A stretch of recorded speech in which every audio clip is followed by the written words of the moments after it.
Այ ժողովուրդ ջան, տեղյակ եք, որ կոտորվում ենք, թե դեռ լաթարգիական քնի մեջ եք, վտանգը չեք նկատում։ Ինչպես նշեց Վայե Ղազարյանը, տարվա սկզբից արդեն երկրորդ վթարն է, որ ունենում ենք 4 սզո։ Դուք գոնե պատկերացնում եք, թե ինչ է դա նշանակում, կամ իրար մորթոցիները, այ մարդ, օր չկա, որ սպանության կամ սպանության փորձի դեպքի մասին չլսենք, էս ինչ ենք անում, էսուր ենք գնում, լավ, ամեն ինչի մասին հերթականությամբ, ընդամենը նախորդ շաբաթ էինք ասել, որ գազալցակայաններում անտերություն ա տիրում, եւ որ վերջին ժամանակահատվածում պայթունների դեպքերը աճել են, հեսա, խնդրեմ, թեև պայթունը չի հնչել հենց գազալցակայանի տարածքում, սակայն ամեն ինչ հենց այնտեղից է սկսել ու հեսա կասեմ, թե ինչպես։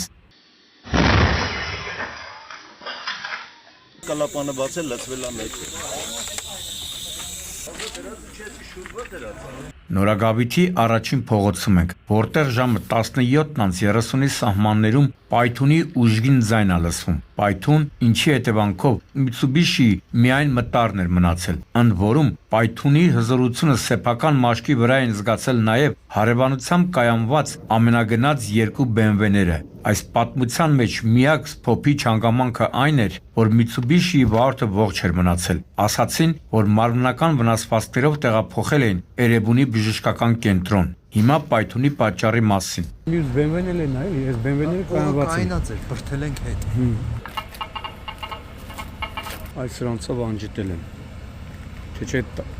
BMW-ներն էլ էր կպնելու։ Դեպքի վայրում հավաքված մի քանի քաղաքացի ասում էին, թե վարորդը գնացել է գազ լիցքավորի ու հենց զապրավկայում է գազի հոտն առել ու մտածելով, որ կապոտի տակի շլանգները փոխելու ժամանակն է եկել է մասնագետի մոտ, բայց արդեն ուշ է եղել։ Իրականում արտահոսքը եղել է բալոնից։ Մասնագետը սակայն ասել է, որ գնա շլանգ առնի բերի, որ փոխեն ու երբ վարորդը խելքով լեցուն վարորդը մեքենայի մեջ սիգարետ է վառել, տեղի է ունեցել պայթուն։ Նկատեցիք, չէ, ոչ գազալցակայաններում են մի բան, ոչ էլ վարորդները։ Սեփական եւ այլոց կյանքի նկատմամբ այս կարգի կամահարական վերաբերմունք դեռ չեմ տեսել։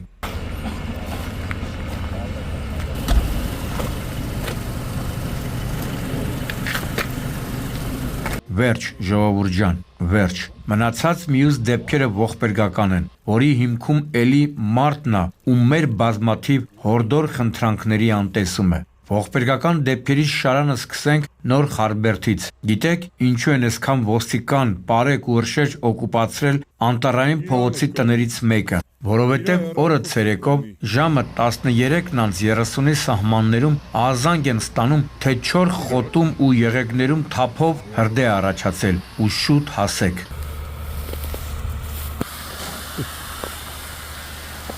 Անստեղ հեռախոս գտանք։ Այդտեղ էլա կրակ բան եղե, հա։ Հենա տեսնում եք, թե ինչպես է մի իսկայական տարածք կրակի մատնվել ու միայն հրշեջների խառնվելուց հետո է կրակը մարվել, բայց դա, ինչպես տեսնում եք կադրերից, չարյաց փոքրագույնն է։ Հենա մեջտեղում սավանի տակ դիկա։ Հա, ինձ համար էլ էր զարմանալի։ Տպավորություն էր, թե տվյալ անձին սպանել են, հետո հրդե կազմակերպել։ Սա քննարկվող վարկածներից մեկն էր, ինչպես նշում են դեպքի վայրում հավաքվածները, որը դեռ ժամանակային քննություն պիտի բռնի, բայց սա էլ վերջը չէր։ Այս իրավապանները դին թողած մեկ էլ քննարկում էին, թե եսում տարածքում է եղել Արարատի մարզի, թե Երևանի։ Հետո հասկացան, որ Երևանի ու Արարատի պարեկները հեռացան։ Հետևաբար մոխրացած դիակի առեղծվածը պիտի Երևանի իրավապանները բացահայտեն։ Անկեղծ ասած, նկարահանում էի այս կադրերը ու մտածում, թե ինչքան է արժեզրկվել մարդու կյանքը։ Հաջորդած մյուս պատմությունները հաստատում էին այդ տեսակետս։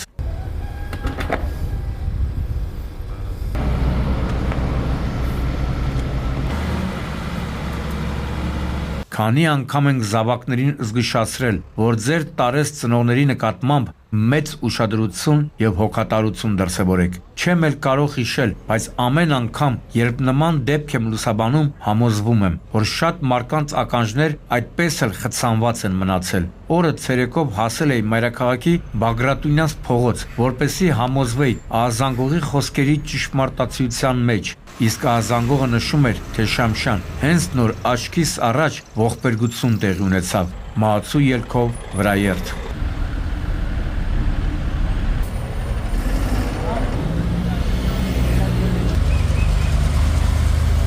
Իվեկո, Սավանով ծածկված սահմանազատված տարածք, շտապօգնության բրիգադ, ծանրաբեռնված երթվեք, ամեն բան խոսում էր տեղի ունեցած ողբերգության մասին։ Միայն այս զռլամայի արկայությունը բավարար էր հասկանալու, որ հետիոտնի ողջ մնալու հավանականությունը ի սկզբանե էլ զրոյական է եղել։ Այս զռլամայի ղեկին եղել է Արագածոտնի մարզի բնակիչ 30-ամյա Գաբրիել Միքայելյանը, հասկացաք չէ, մի կողմից երևի քաղաքին ծանոթ չի եղել, մյուս կողմից այնքան բարձր է մեքենան, որ կարող ես ներքևը չնկատել, թե ինչպես է ուշադրություն 83-ամյա Միշա Դավթյանը փորձում կտրել փողոցը։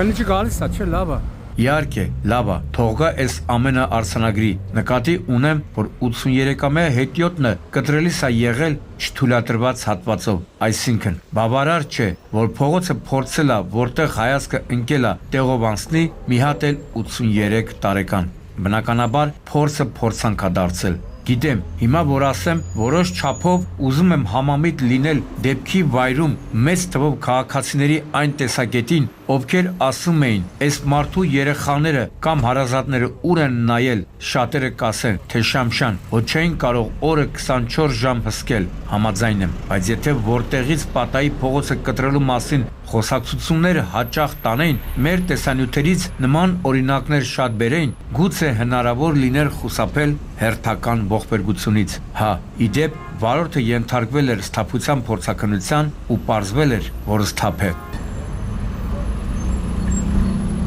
Բաց էր բնակվող կին, տղամարդ, ուրիշները։ Հիմա սպանության երկու դեպքի մասին, որ ասում եմ, Երևանը նաև Հայաստանի կրիմինալ մայրաքաղաքն է, չեք հավատում։ Տպավորություն է, թե ոստիկանները շատ ավելի կարևոր գործեր ունեն ու լավ խառն են, պարզ չի, որ այդ ամենը չի կարող վրիպել կրիմինալի աչքերից, բայց փաստորեն ներկայացվող երկու դեպքում էլ գլխավոր հերոսների դերում ոչ թե ստաժավոր բանդիտներն են, այլ ապագա, ասել կուզե երեխաները, ինչը ամենասարսափելին է, եւ ուրեմն շատ կարևոր գործեր ունեցող ոստիկանությունը մարտի 15-ին ժամը 20:20-ին օպերատիվ տեղեկություն է ստանում, որ Սարի թաղում կրակոցներ են հնչել եւ կան տուժածներ։ Այրան հետքերն է։ Մի զոհ մի վիրավոր։ Բայց հիվանդանոցի մասը քիչ Սարի թաղի փողոցի 28 տան բակում ենք։ Րոպեներ առաջ այստեղ տեղի է ունեցել անդառնալին։ Կրակված փամփուշտի գնդակ, բավականին շատ առնանման հետքեր, հողաթափ, իրեր, ամեն բան խոսում էր այն մասին, որ գործ ունենք սպանության դեպքի հետ։ Թեև նկարահանումների պահին խոսում են երկու վիրավորի մասին ու միայն րոպեներ անց հիվանդանոցից ահազանգ ստացվեց, թե վիրավորներից մեկը մահացավ, բայց ինչ է եղել, կարծնեք։ Ինձ էլ էր բնականաբար այդ հարցը հուզում, ժողովուրդ ջան, սակայն իրավապահները կամ հիմնականում լռում էին, կամ անորոշ պատասխան տալիս։ Այնքան շատ արունը որ սաղ արուն է էլի։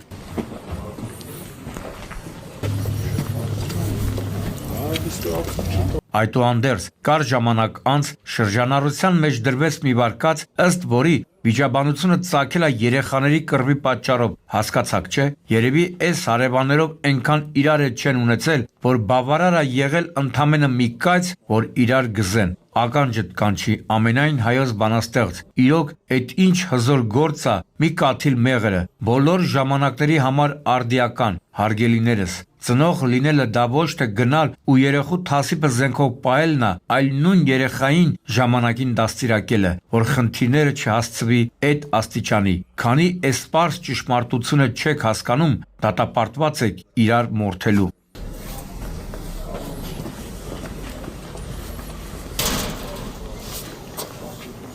Տեսանելի են հողաթափեր։ Ես ոստի գնդակ կա, էսի գնդակա։ Չենք հասցրել վայ ծնողների միջև գզբրտոցը մարսել, մեկ էլ խնդրեմ, մարտի 17-ին ժամը 18-ի սահմաններում իրավապահները նոր օպերատիվ տեղեկություններ են ստանում այս անգամ Միքայելյան հիվանդանոցից, թե բա հենց նոր երկու հոգու են տեղափոխել մեզ մոտ, մեկին մահացած վիճակում, մյուսը վիրավոր է։ Անմիջապես քրեական ոստիկանության գլխավոր վարչության եւ նույն վարչության Երևանի քրեական վարչության ծառայողները Երևանի գնդի պարեկների հետ հասնում են հիվանդանոց ու պարզում, որ նշված անձինք հիվանդանոց են տեղափոխվել Քանաքեռ Զեյթուն վարչական շրջանի Լև Սյուսի փողոցի 29 շենքի մոտից։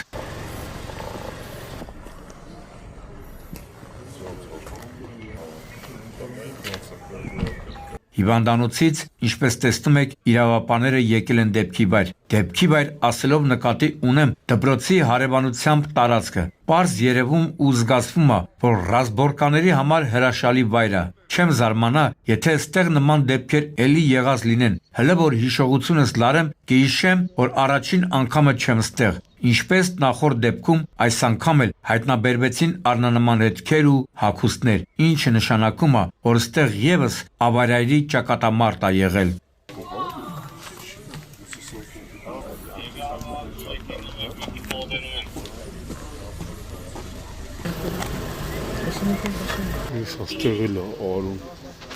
Սպանություն հատկանիշներով Քանաքեռ Զեյթունի քննչական բաժնում նախաձեռնվեց քրեական վարույթ ու ոստիկաններն ու քննիչները սկսեցին պարզել մահացածի վիրավորի ինքնությունն ու դեպքի հանգամանքները։ Քրեական ոստիկաններն էլ սկսեցին իրականացնել անհրաժեշտ օպերատիվ հետախուզական միջոցառումներ մասնակիցներին եւ հանցագործության գործիք առարկան հայտնաբերելու ուղղությամբ։ Այդուհանդերձ մեր ունեցած տեղեկություններով այս մի ավարիայի մասնակիցներից է եղել նախկին ոստիկանի որդի, որը չնայած երիտասարդ տարիքին նմանատիպ պատմությունների մեջ էլի է հայտնվել։ Հետևելու ենք այս գործի հանգամանքներին, որպեսզի, ինչպես նշում են դեպքի վայրում հավաքված մի քաղաքացիներ, չփորձի այդ ոստիկան կոչեցյալը իր տղային, որը հիմնական կասկածյալն է սպանություն կատարելու մեջ, ազատի քրեական պատասխանատվությունից։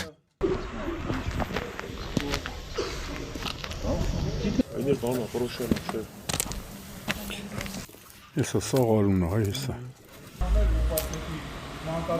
Որևէ հետքեր զնության ընթացքում չհայտնաբերվեցին։ Եվ վերջում Արագածոտնի մարզում տեղի ունեցած ավտոսարսափի մասին։ Աստվածիմ, այս ազգը իրոք բռնել է ինքնաոչնչացման ուղին։ Ախր ոնց կարող է մի վթարի պատճառով 4 մարդ մահանա։ Հլես մեքենաների վիճակը նայեք։ Տպավորություն է, թե իրար նկատել են վերջին պահին։ Միայն մեծ արագությունների դեպքում է հնարավոր նման ասարսուր պատկեր ստանալ։ Կեսգիշերից 15 րոպե անց Արագածոտնի մարզի Արտենի Արագածավան ճանապարհի 4-րդ կիլոմետրին տեղի ունեցած ուժգին բախման հետևանքով բացակայում են թե Օպելի, թե Նիսանի առջևի հատվածները։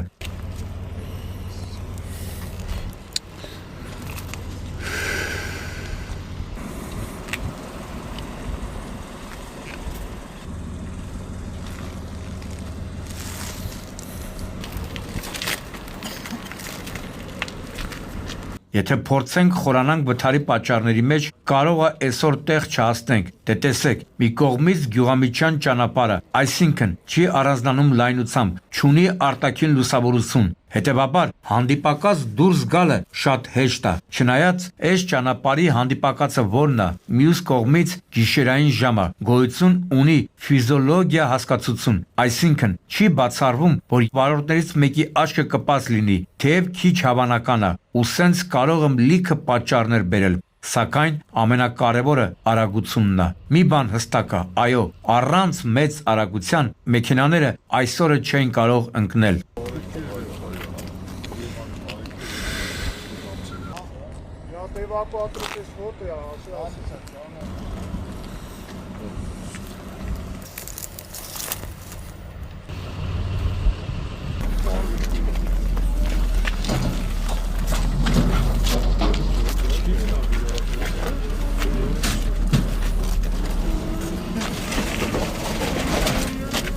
Հիմա դաժան վիճակագրության մասին։ Այս դեպքում էլ է գործել Զակոն Պոդլսցին, երբ վթարի պահին մեքենաներում շատ մարդ է լինում։ Տվյալ դեպքում նկատի ունեմ Նիսանը։ Երբ փրկարարները ազանգով հասել են դեպքի վայր, մի կերպ են մեքենայից դուրս բերել Օպելի 24-ամյա վարորդ Հրաչին, Նիսանի 49-ամյա վարորդ Էդուարդին ու Նիսանի երկու ուղևորներ 42-ամյա Քրիստինեին եւ 9-ամսական Մարլենին։ Բոլորն էլ եղել են մահացած։ Աստվածիմ, հարգելիներս, սիրելիներս, այս ինչ ենք անում, ավելացնելու ոչինչ չունեմ։